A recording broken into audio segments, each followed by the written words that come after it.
In the winter of 1987, police in a quiet suburb of Phoenix, Arizona, were called to a seemingly ordinary house after neighbors reported a foul odor that had been drifting across the street for days. The house belonged to a 64-year-old man named Harold C., a retired postman who had lived alone since his wife's death years earlier. Harold was described as polite but reclusive, someone who rarely spoke more than a few words in passing. No one expected that his modest one-story home would conceal one of the most unsettling crime scenes ever discovered. When officers entered, the stench hit them immediately. Thick, putrid, and unmistakably human decay. What they found inside was even more disturbing. The living room had been converted into something like a museum, but not of art or antiques. Instead, the walls were lined with mannequins, each dressed in carefully chosen outfits, wigs, and makeup. Some wore wedding dresses, others prom gowns, and a few were clothed in uniforms. At first glance, they appeared lifeless but ordinary. It was only when detectives looked closer that the horror revealed itself. Several of the mannequins were not mannequins at all. They were human remains, bodies that had been posed and dressed to appear like dolls. The makeshift wigs were real hair, and the unsettling lifelike qualities of the figures became impossible to ignore. Investigators quickly realized Harold had been collecting corpses, preserving them with crude embalming methods, and incorporating them into his macabre display. What made the crime scene even more bizarre was the way Harold arranged his quote with quote, quote, quote, quote, quote, quote, quote, quote, quote, quote. Each figure sat in deliberate positions, one at a dining table with a plate of untouched food in front of it, another sitting on the couch as though watching the television. In the kitchen, a female figure stood as if frozen mid-meal preparation, while in the bedroom, two figures were placed side by side in a parody of a couple asleep. Harold had essentially staged his home as if life had never left it, creating a grotesque tableau where death played the role of companionship. Even more unsettling, investigators discovered that Harold kept journals, each entry obsessively documenting his family. In them, he gave each body a name, a personality, and a story.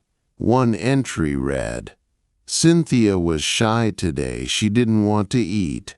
I told her she looks beautiful in her new dress." Another, "They don't argue with me. They don't leave me." It became clear that Harold, consumed by loneliness, had attempted to build a permanent family out of the dead.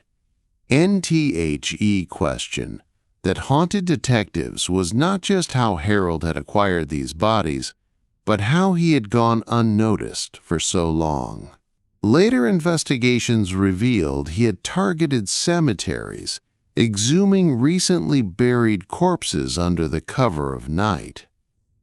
While many of the bodies were too decomposed to preserve, Harold had carefully selected those that could be manipulated, using chemicals and makeshift embalming fluids purchased through mail-order catalogs. NTHE scene shocked even the most hardened investigators. Officers described being unable to shake the feeling that the people in the house were watching them as they collected evidence. Several reported recurring nightmares afterward, where the figures turned their heads or whispered when no one was around. Harold was arrested without incident, sitting calmly in a chair beside one of his posed companions. He insisted he had never harmed anyone, claiming instead that he was rescuing them from loneliness. Forensic pathologists confirmed that all of the bodies had been taken after death, but that did little to diminish the grotesque violation. NTHE crime scene remains infamous, not because of brutality in the traditional sense, but because of its bizarre intimacy. It was not a place of violence, but of unsettling obsession, where the boundaries between life and death had been deliberately blurred. Even decades later, photographs from the case are locked away, rarely shown even in law enforcement training because of the psychological impact they had on the first responders. NTHE House was eventually demolished, the land sold and rebuilt, but neighbors still speak of it in hushed tones. To them, Harold's suburban home will always be remembered as one of the strangest and most chilling crime scenes ever uncovered, where the dead were forced to live again, in silence, for the comfort of one lonely man. In 2003, the sleepy farming town of Toole County, Montana, became the site of one of the most baffling and grotesque crime scenes ever uncovered. It began with a simple welfare check. A neighbor had grown concerned about the Adams family, who hadn't been seen in days. Their mailbox overflowed with unopened letters, their pickup truck sat unused in the driveway, and their beloved dog could be heard barking relentlessly inside the house. When deputies entered, they expected to find a family who had perhaps left town without notice. What they discovered instead was a scene so bizarre and unsettling that it left veteran investigators shaken. NTHE's entire living room had been rearranged into something resembling a stage set. The Adams family of 4, parents and their 2 teenage children, were seated around the dinner table, as though frozen in the middle of a meal. Plates of food sat before them, long spoiled and crawling with insects, but none of the family members moved. That was because they were all dead. Each member of the Adams family had been carefully positioned upright in their chairs, their eyes open and faces twisted into eerie, artificial smiles.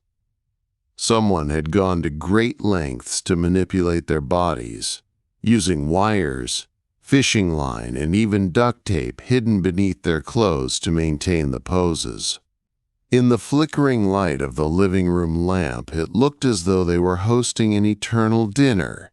NBUT, the most unsettling detail was found on the walls. Scrawled in red paint, or possibly blood, were phrases repeated over and over again. They are still happy. Dinner must never end.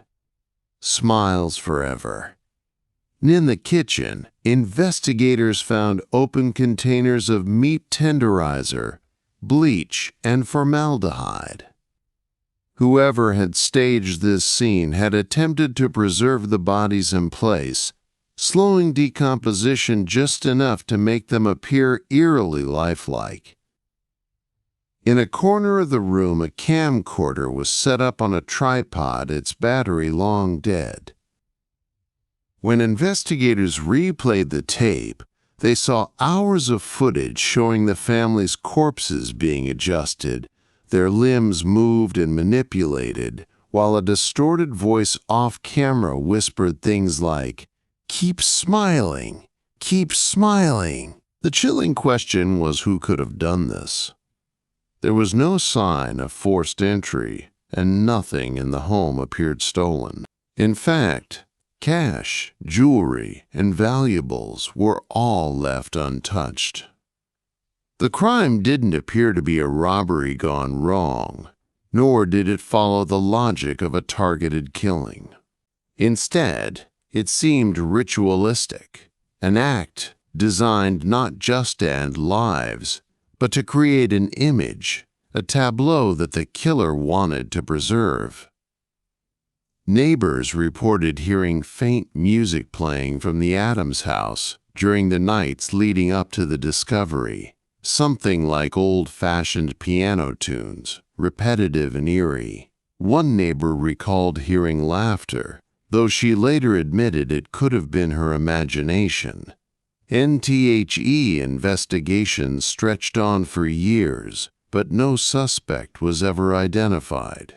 Forensic evidence was strangely absent. No fingerprints, no DNA, no footprints in the yard. It was as if whoever staged the scene had worn protective gear and meticulously cleaned up afterward. Some investigators even suggested that the family may have known their killer, since there was no forced entry. Others believe the killer could have been watching them for months, studying their routines, waiting for the perfect moment to strike. NTHE Adams family murders remain unsolved to this day, and the crime scene continues to haunt those who witnessed it firsthand. One detective later admitted in an interview that he still has nightmares about the smiles, those fixed, unnatural grins staring back at him in the dim light of the dining room. NTHE House was eventually demolished, but the land still carries a reputation.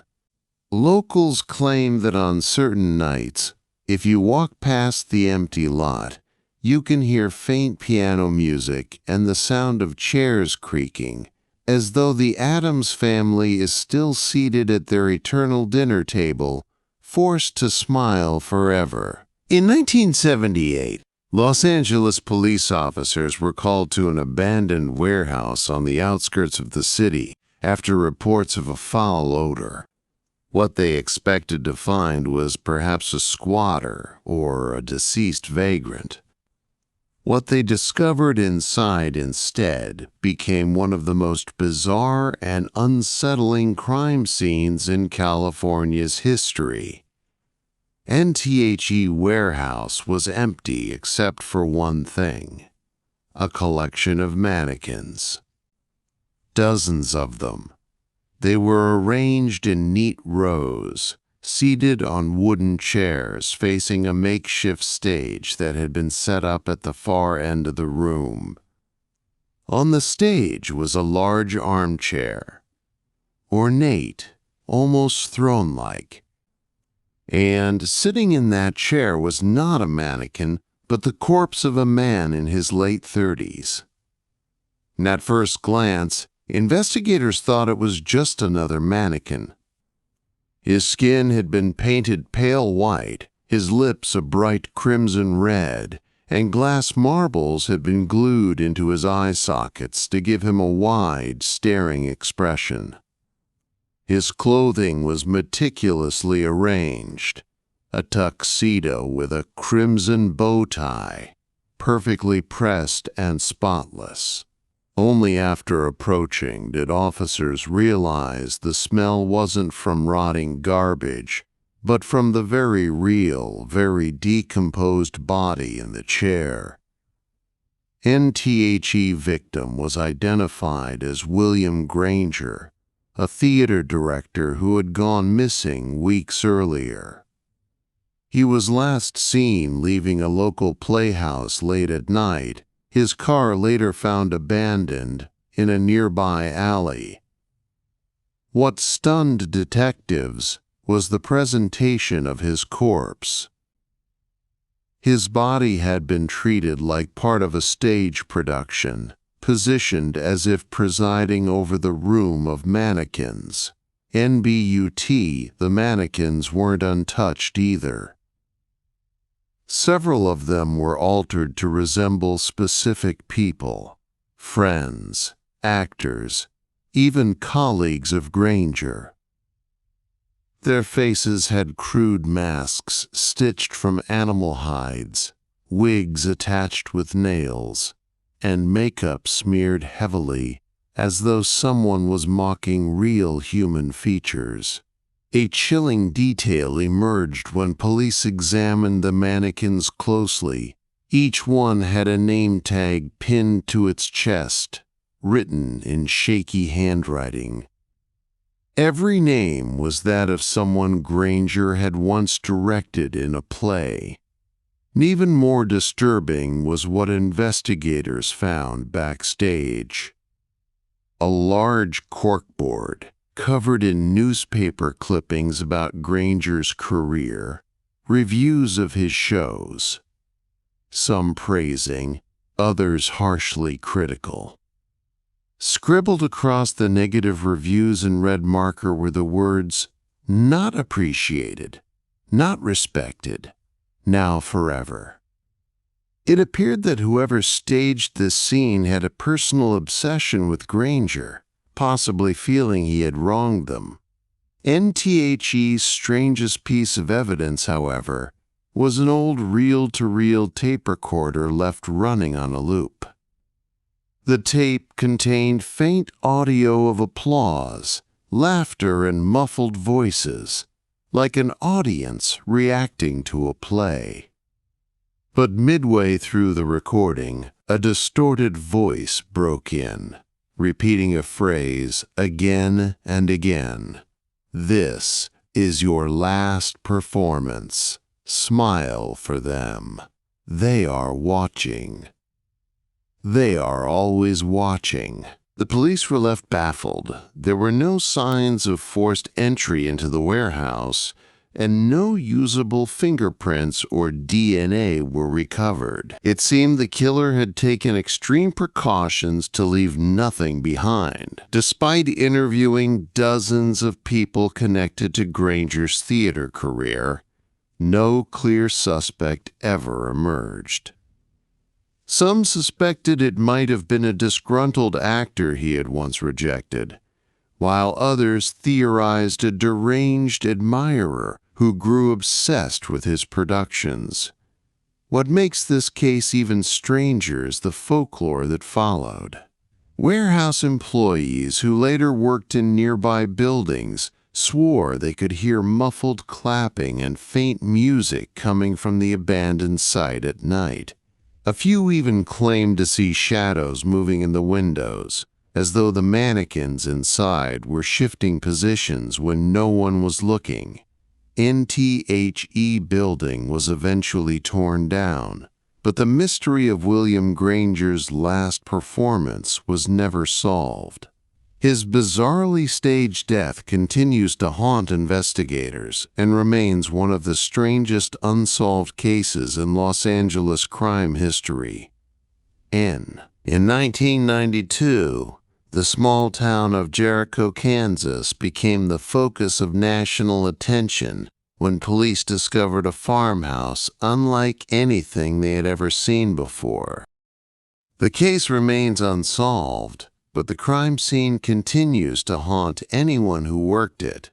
NTHE farmhouse sat abandoned for months after neighbors reported that the elderly woman who lived there, 71-year-old Margaret Ellison, hadn't been seen in weeks. When deputies finally forced their way inside, they were immediately struck by the overwhelming smell of decay. But it wasn't the kind of scene they expected.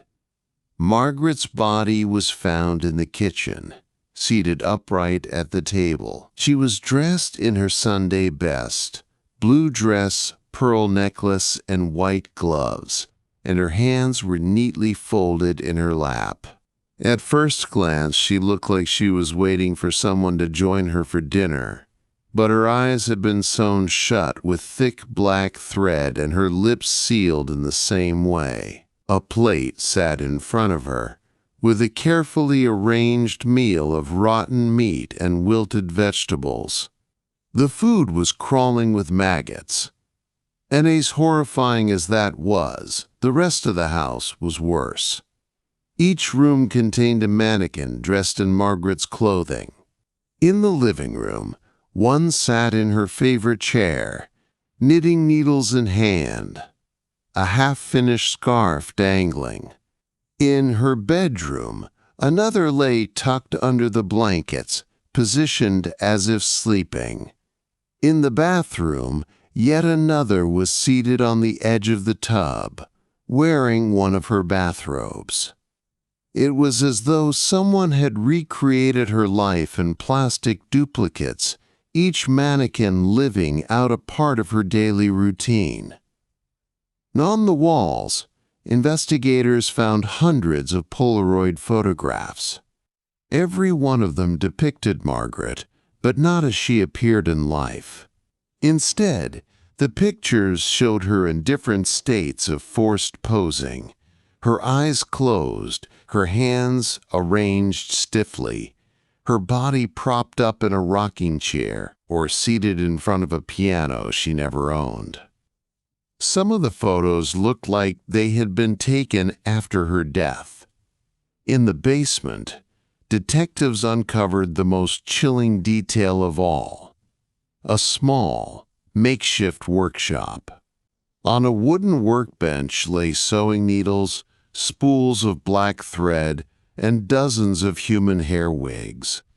A half-finished mask made from wax and stretched fabric was tacked to the wall. Next to it was a torn page from a diary that simply read, N. She will never be alone again. She will always have company. She will never leave. NTHE investigation revealed that Margaret had been something of a recluse. Her husband had died years earlier, and she rarely interacted with neighbors beyond polite greetings. No family came forward to claim her, and she had no close friends. Police considered the possibility of a drifter or transient being responsible, but there were no signs of forced entry and no valuables were taken. The mannequins remained the most baffling element. They were all purchased from different thrift stores across Kansas, repainted and dressed to resemble Margaret. Whoever did this had been preparing for a long time. Despite extensive questioning and countless tips, no suspect was ever identified. The case eventually went cold, and the farmhouse was demolished years later. But those who worked the scene admitted they never forgot the image of Margaret Ellison seated at that table, surrounded by silent plastic versions of herself, her eyes sewn shut, her life copied and mocked in a grotesque display. NTHE Ellison Farmhouse remains one of the most disturbing and bizarre crime scenes in Kansas history, its details whispered about in law enforcement circles as the kind of case that never lets go. An N tossing an A that never lets go. In 2001, police in Chicago responded to a welfare check at a downtown high-rise apartment. Neighbors had complained of a foul odor seeping through the vents, and no one had seen the tenant, 37-year-old graphic designer Anthony Rossi, in several weeks. What they found inside his apartment would be remembered as one of the most bizarre crime scenes investigators ever encountered. When officers entered, the apartment looked strangely ordinary at first glance, tidy, almost staged. Dishes were neatly stacked in the sink, books lined the shelves, and the TV was left on static. But in the center of the living room was Anthony's body, seated on the couch as though watching television. He was dressed in a suit and tie, hands placed on his lap, but his skin had already begun to peel and discolor with decomposition. NTHE strange part wasn't just how he was posed. Spread across the entire floor of the living room, arranged in a meticulous spiral pattern, were hundreds of Polaroid photographs.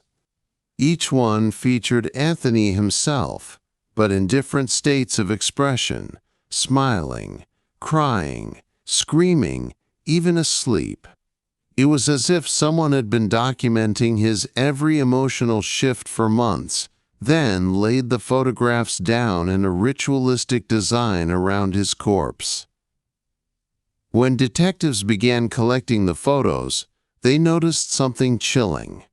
Many of the images seemed to have been taken without Anthony's knowledge. Some were blurry, shot through a window, or angled from a distance as though the photographer had been hiding in the apartment itself.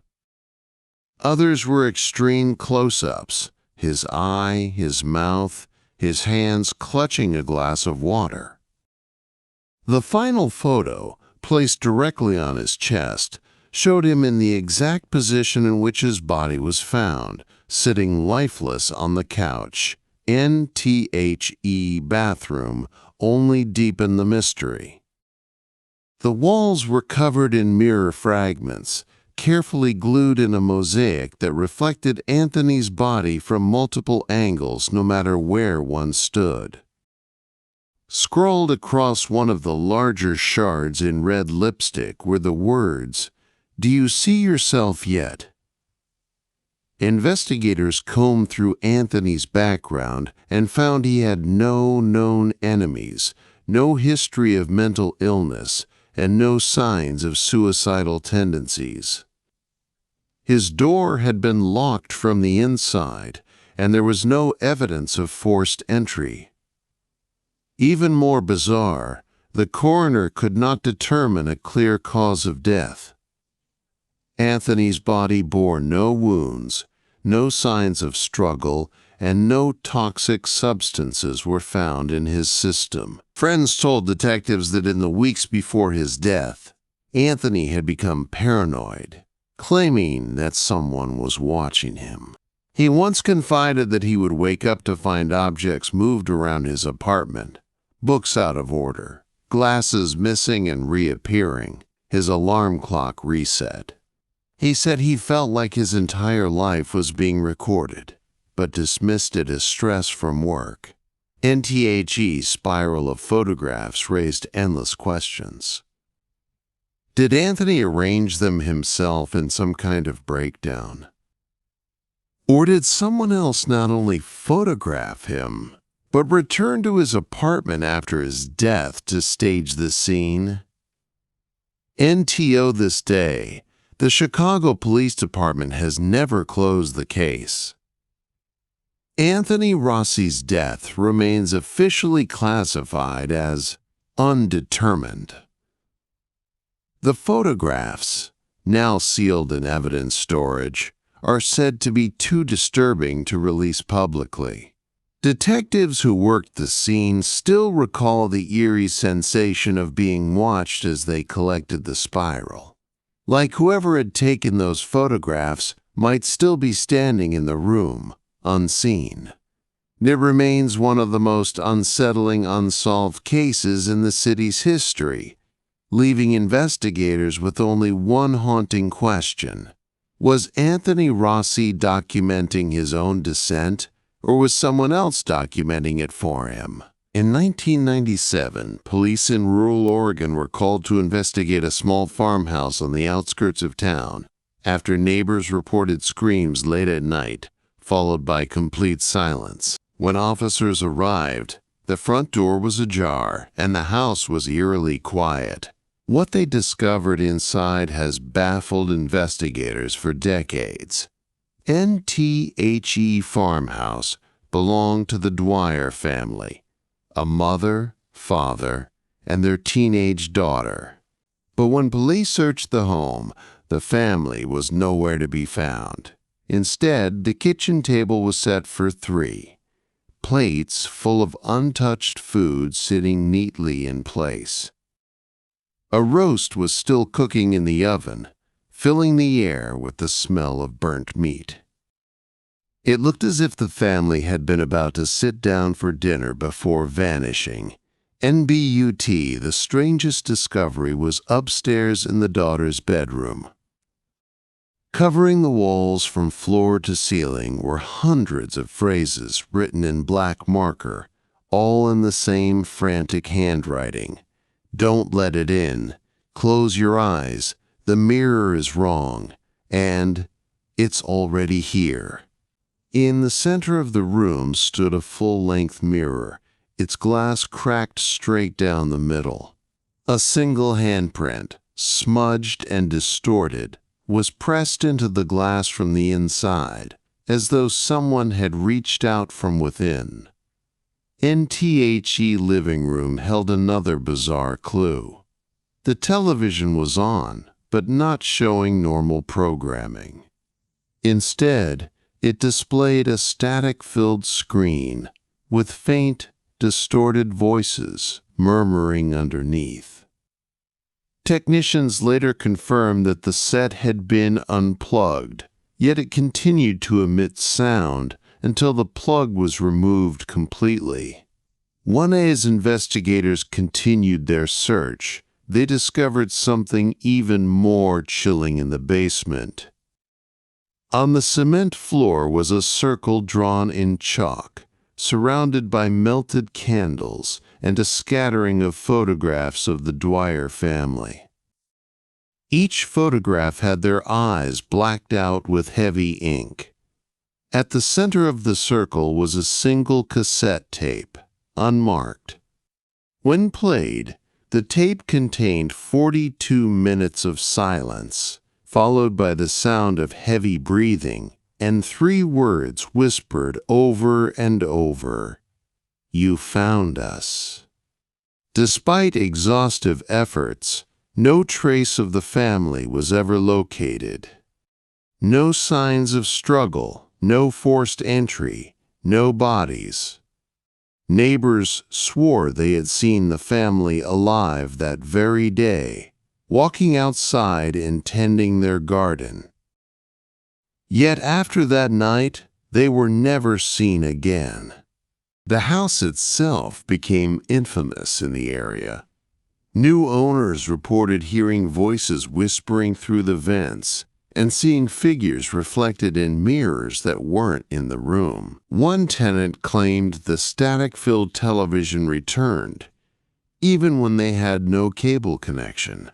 Within a decade, the property was abandoned completely. NTO this day, the Dwyer disappearance remains unsolved. Some investigators lean toward foul play, a meticulously staged crime scene designed to terrify.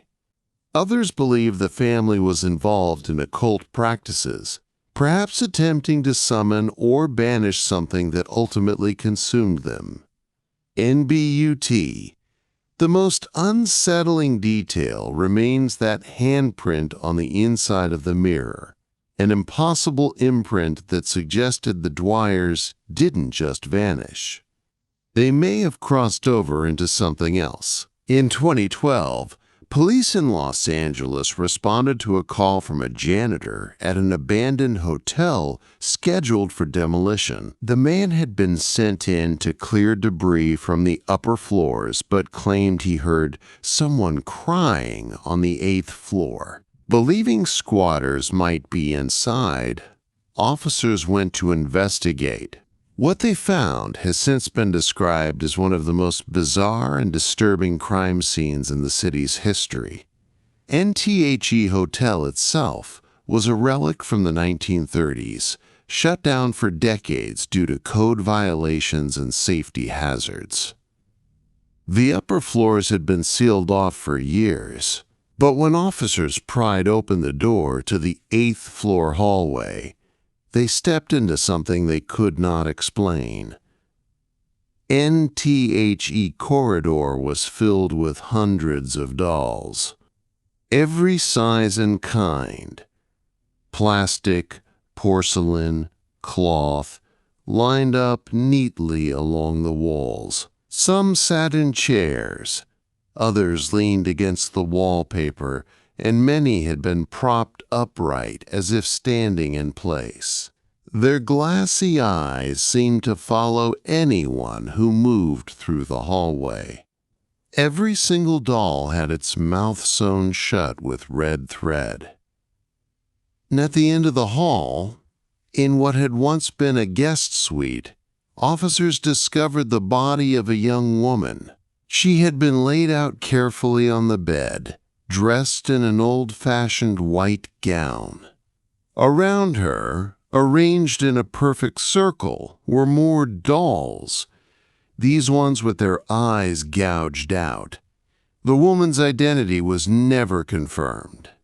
Her fingerprints, DNA, and dental records produced no matches in any database. It was as if she had never existed. NTHE, crime scene only grew stranger. On the nightstand beside the bed was a typewriter with a sheet of paper still rolled in. On it were the words N. She wanted to speak. They never let her. Investigators found dozens of similar notes scattered around the room, all typed in the same chilling style. Some read, "The dolls remember," and "Do not open their mouths." One note simply stated, "She is the last." There was no sign of forced entry, no indication anyone else had been living in the hotel. Forensics teams could not determine a cause of death for the woman. No wounds, no toxins, no strangulation marks. It was as though she had simply lain down and never woken up. When police searched the rest of the building, they found even more dolls hidden in closets and stairwells, all similarly sewn shut. In the basement, dozens of suitcases were discovered, filled with women's clothing spanning several decades. None of the garments could be linked to missing persons reports, and there was no trace of who had placed them there. NTHE case remains unsolved, but investigators and locals who've spoken about it say one detail stands out most. Security guards and construction workers who entered the hotel afterward reported hearing faint sounds of children laughing in the empty hallways. Some swore the dolls had shifted positions between visits. NTO this day. No one knows who the woman was, who placed her body among the dolls, or why the cryptic messages were typed out. The hotel was demolished the following year, but the case file, labeled only as the doll floor incident, is still open. In 2005, the small town of Elk River, Minnesota, became the center of one of the strangest crime scene investigations in modern history. The case began when a local farmer noticed something unusual in the woods near his property. Rows of red string tied between trees, forming what looked like a massive tangled web stretching across the forest floor. Curious, he followed the threads deeper into the woods until he came across a clearing that made him stop in his tracks. In the middle of the clearing was an old wooden dining table. Around it sat 6 chairs, each occupied by a mannequin. The mannequins had been dressed in formal clothing as if they were attending a dinner party. Suits, dresses, ties neatly knotted, even jewelry carefully placed. Their faces, however, had been crudely painted white, with black smudges where eyes should have been. At the center of the table was a raw, decaying pig's head placed on a silver platter. NTHE farmer called the sheriff's office immediately, believing it to be the work of pranksters or a local cult. But when investigators arrived, they realized it was far more sinister. Each mannequin had a Polaroid photo pinned to its chest. The photos were of real people, ordinary men, women, and children, some smiling in family portraits, others caught in candid moments. What unsettled detectives most was that several of these individuals had been reported missing in the area over the past 20 years. NTHE mannequins themselves had been bolted to the chairs. Their hands were bound with rope, positioned as if they were holding knives and forks. On the ground beneath the table, dozens of animal bones had been arranged into patterns resembling circles and spirals. It was clear that whoever had set up the scene had done so with meticulous planning. NA's forensic teams examined the site. They discovered something even stranger, a tape recorder hidden beneath the table. The recorder was battery-powered and still functional. When officers pressed play, they heard a distorted voice reciting phrases in a monotone. Some were biblical passages, others were unsettling fragments like, "They will eat until they are empty, and names are not to be spoken here." The tape ended with several minutes of static, followed by the sound of children laughing. Then, DNA testing on the mannequins. Clothing revealed traces of blood belonging to at least 3 different unidentified individuals. None of the samples matched those of the missing persons in the area, suggesting that whoever had staged the scene may have been involved in crimes that had gone unnoticed. Police expanded the search and found more red strings tied between trees, leading deeper into the forest. Following them, they discovered 2 shallow graves. Inside were partial human remains, but the bones were arranged deliberately, placed in geometric patterns rather than scattered randomly as one might expect from a normal burial. NTHE Press quickly dubbed the case the Elk River Dinner Party. Rumors spread through the community of cult activity, satanic rituals, or even serial killers using mannequins as stand-ins for their victims. But despite an intensive investigation, no suspects were ever identified. The photos pinned to the mannequins were collected, yet authorities were unable to determine how the unknown perpetrator had obtained them. Some were decades old, clearly taken from family albums, yet no burglaries of such nature had ever been reported in the town. NTO this day, locals avoid the area where the scene was found. Some claim they still see red string tied to trees when they hike through the woods, as if someone is continuing the ritual in secret.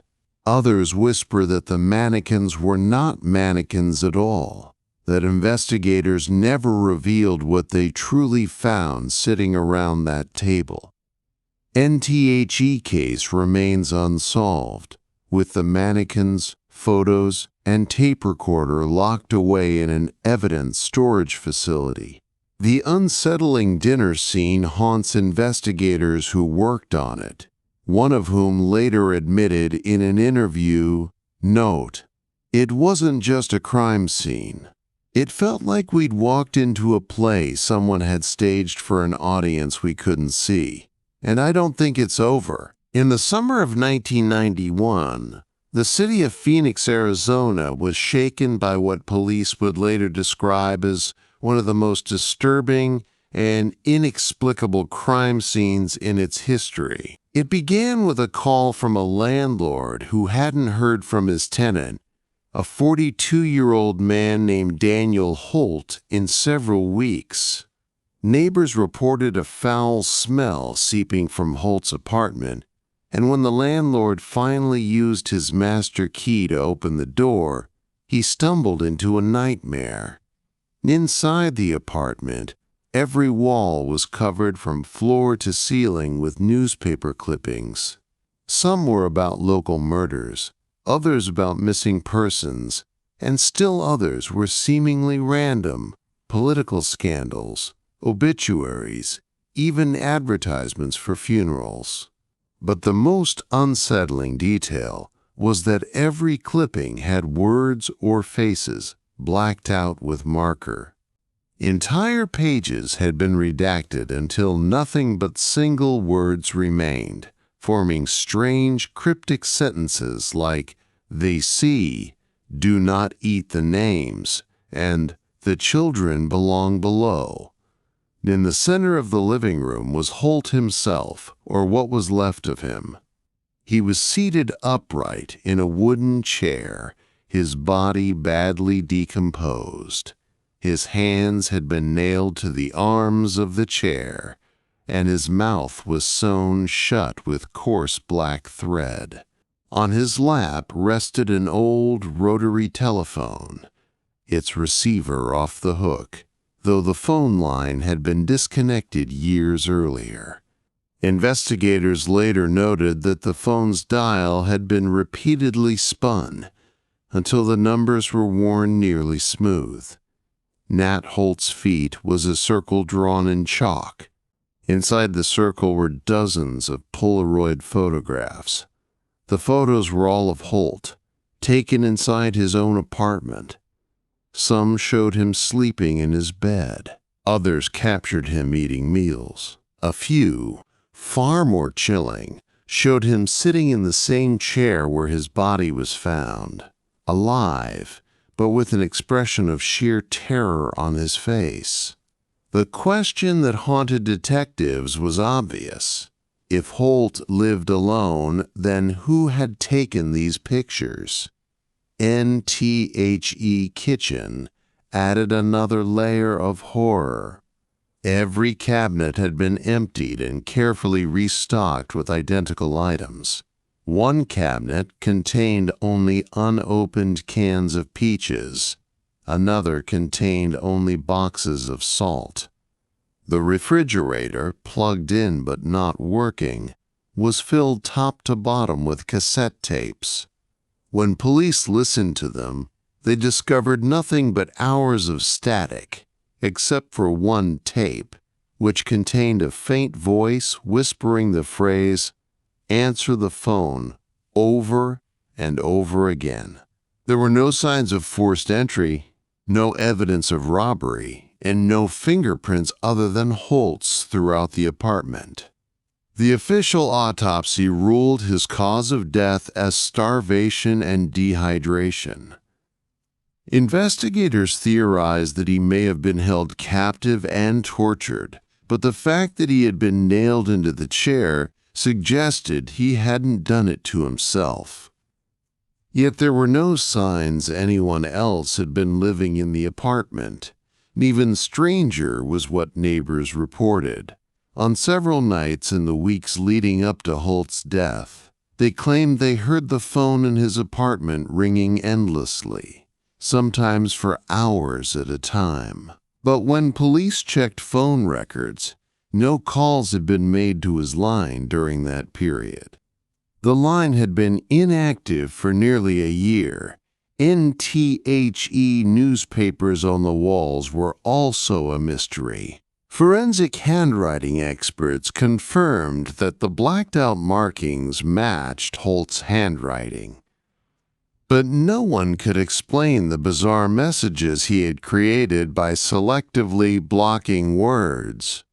To some investigators, it looked like a descent into madness.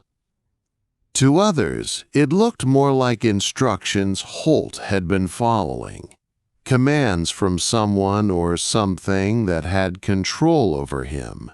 NTHE case was quietly closed as an undetermined suspicious death. But many officers involved remained convinced foul play was at hand. Some whispered that Holt had been part of a cult.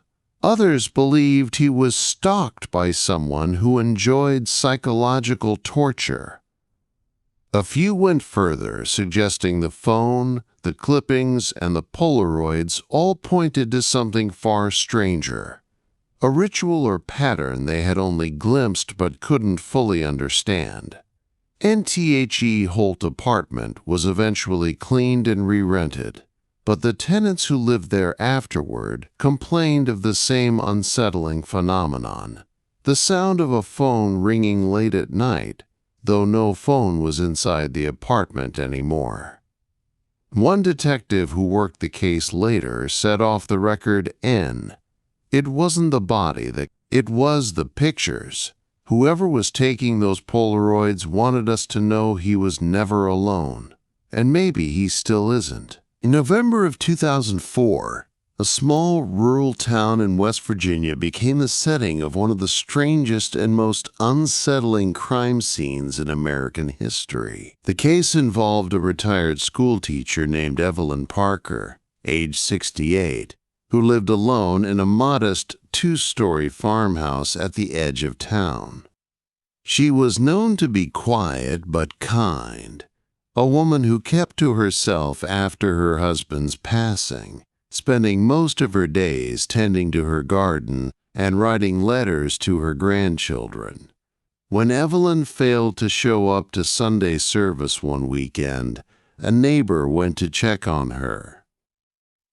What he found made him stagger back out onto the porch before calling police.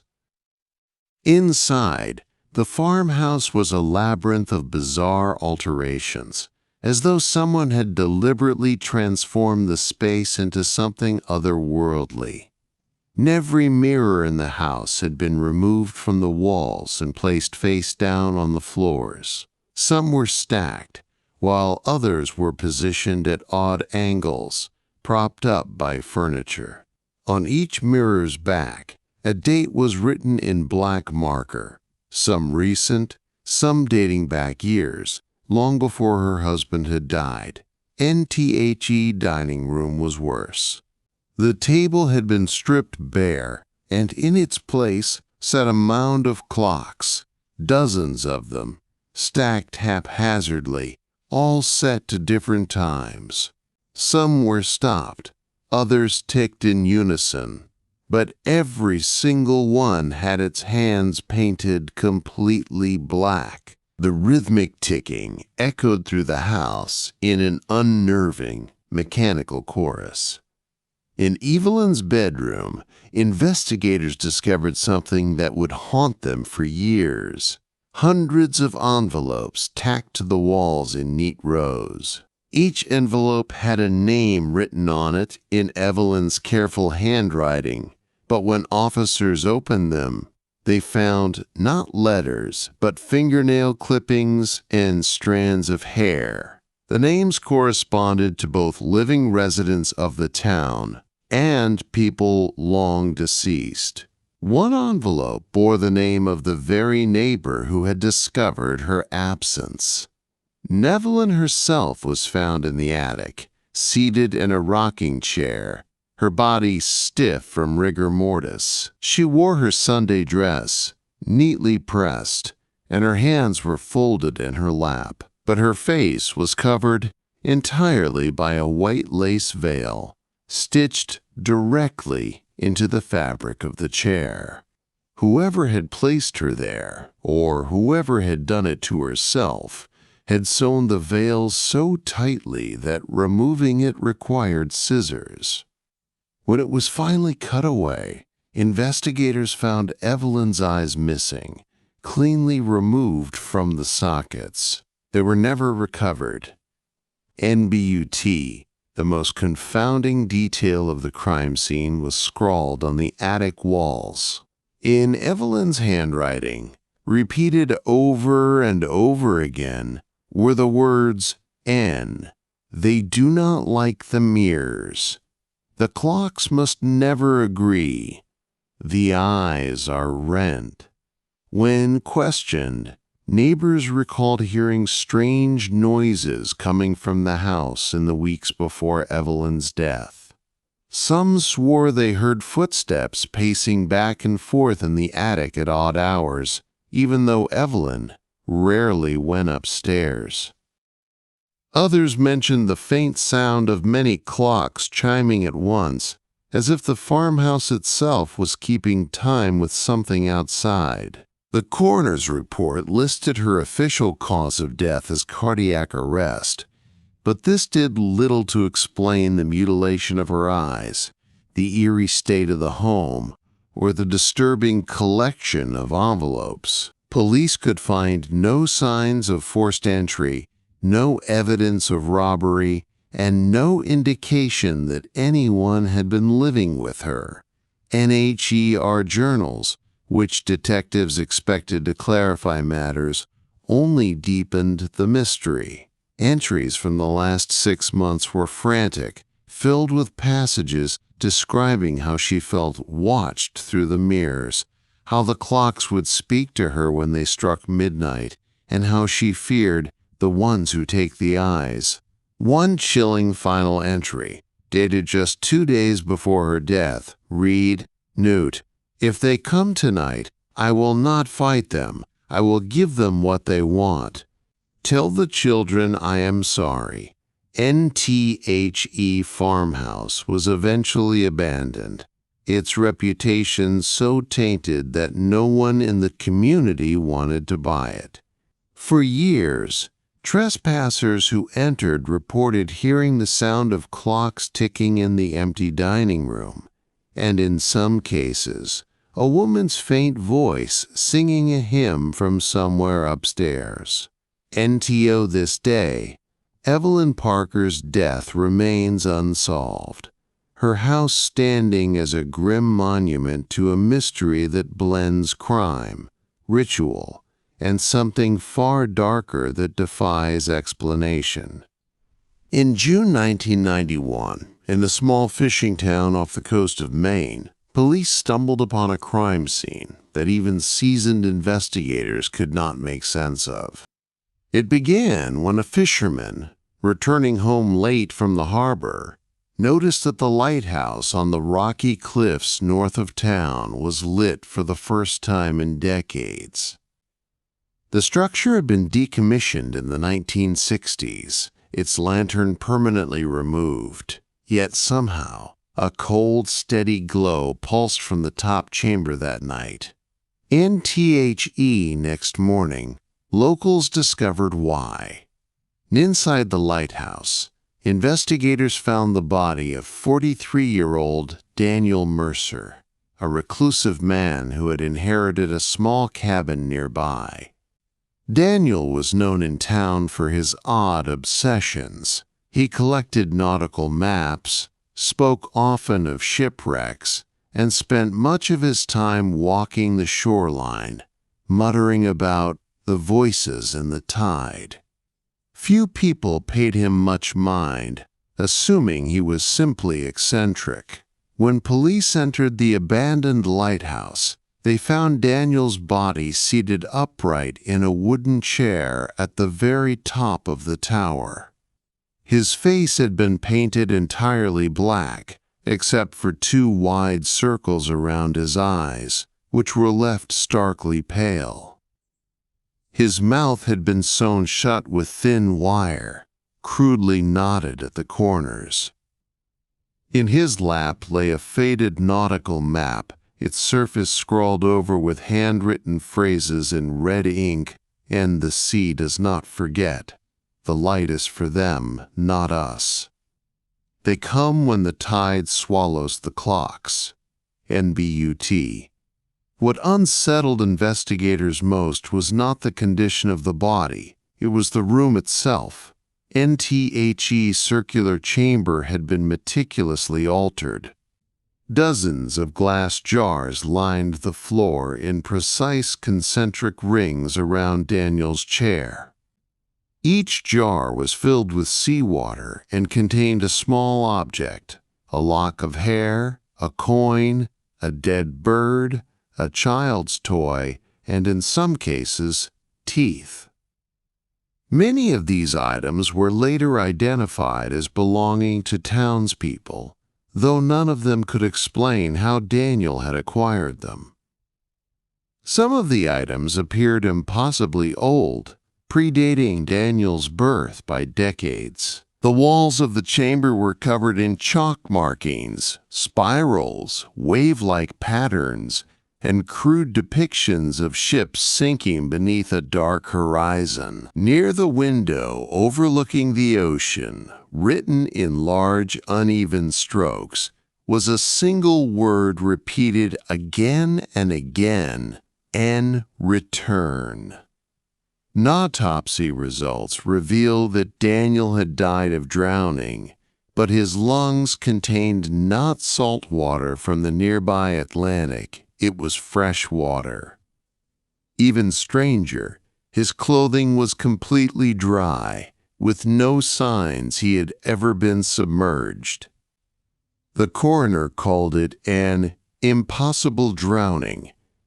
In the days following the discovery, townsfolk reported strange activity at the lighthouse. Some swore the glow continued to appear at night, though authorities had removed all light sources. Fishermen out at sea claimed to hear faint singing when they passed the cliffs, a low, mournful hymn carried on the wind. A few even reported seeing a dark figure standing at the top of the tower long after Daniel's body had been taken away. NTHE most chilling testimony came from a retired sailor who told police he recognized the chalk drawings on the walls. They weren't random symbols, he said. They resembled distress signals used by lost ships. Some of the spirals matched markings he had seen carved into driftwood pulled from shipwrecks. When shown the word "return," he went pale and refused to say more. NTHE case was officially closed as death by misadventure, though no explanation was ever given for the impossible details. The lighthouse was sealed by the town council, but that hasn't stopped rumors. Some claim Daniel Mercer was trying to guide something back from the sea, that the glow was never meant for ships, but for whatever he believed, the tide had forgotten. NTO this day, locals avoid the cliffs after dark. And on certain stormy nights, fishermen insist they still see the blackened face of a man watching them from the lighthouse window, his sewn mouth moving silently as the tide crashes below. In November 1978, deep in the Appalachian Mountains of West Virginia, a bizarre and horrifying crime scene was uncovered that has remained unexplained for nearly half a century. The case became known among locals as the house with no doors. It began when hunters reported a foul odor seeping through the trees. The stench was so overwhelming that they abandoned their trip and notified the sheriff's department. When deputies followed the smell, they discovered an isolated cabin, half collapsed, its roof sagging and its walls blackened by rot. Yet what struck them immediately was that the cabin had no doors and no windows, just 4 walls sealed shut with old planks, nails, and layers of tar. Authorities tore into the structure with crowbars, prying apart the warped wood. Inside, they found a scene that investigators described as utterly unnatural. NTHE interior of the cabin was filled with wooden mannequins, more than 30 of them, arranged in grotesque tableaus. Some were seated around a long dining table with empty plates nailed to its surface. Others were standing in the corners, their faces carved into crude expressions of terror. Each mannequin had been painted with unsettling detail: hollow black eyes, lips sewn shut with thread, and veins drawn across their limbs in red ink, as though someone was trying to make them look alive. NBUT, amid the mannequins lay 5 real human bodies. NTHE, corpses. 2 men, 2 women, and a child were seated stiffly at the table. Their skin had been drained of color, stretched tightly across their bones, as if mummified. Yet their faces had been altered in the same way as the mannequins, their eyes blackened with paint, their lips sewn closed. One of the men had his hands nailed to the table, as though he had been forced to stay in his seat. Even more disturbing, investigators noted that each corpse had been carefully labeled. On the chest of each body was a scrap of parchment pinned with a rusted nail. The papers contained names, but they were not the names of the victims. Instead, they bore titles like the Watcher, the Betrayer, the Unfed, the Keeper of Glass, and for the child, the Mouth that should not open. The autopsies yielded nothing but contradictions. All 5 had died from different causes. One from blunt force trauma, another from strangulation, one from blood loss, one from suffocation, and the child, strangely, from drowning, though no water was found in or near the cabin.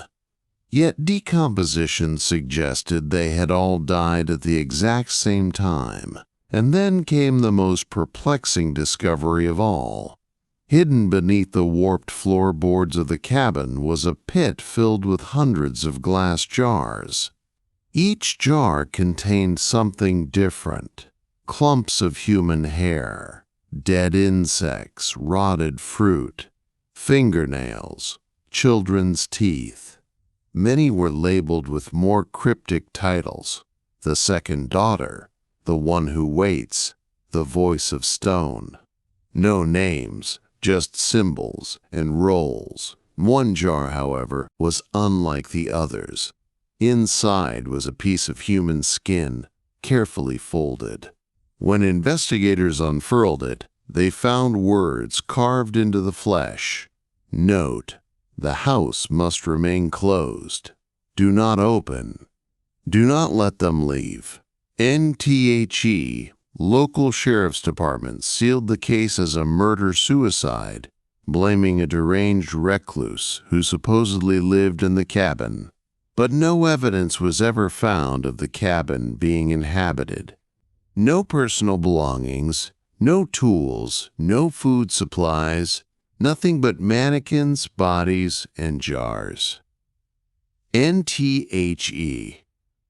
Most unsettling detail came from a deputy who admitted years later that when they first pried open the cabin walls, they all heard something. A faint, rustling sound, like movement, as if something had been shifting just beyond sight. By the time they entered, the cabin was still. NTHE site was burned to the ground by order of the sheriff within weeks. Officially, it was to prevent locals from trespassing. But locals whispered that it was an attempt to destroy something that should never have been uncovered. Yet the story didn't end there. In the years after the cabin's destruction, hikers began reporting strange discoveries in the woods nearby. Freshly carved mannequins left leaning against trees, jars filled with cloudy liquid buried in shallow soil, scraps of parchment with words like "return," "wait," and "the doors will open." NTO this day. No one knows who the 5 victims were, where they came from, or what the cabin, but hunters in those mountains still whisper about a stench that sometimes drifts through the pines, as if the house with no doors still lingers, waiting to be found again.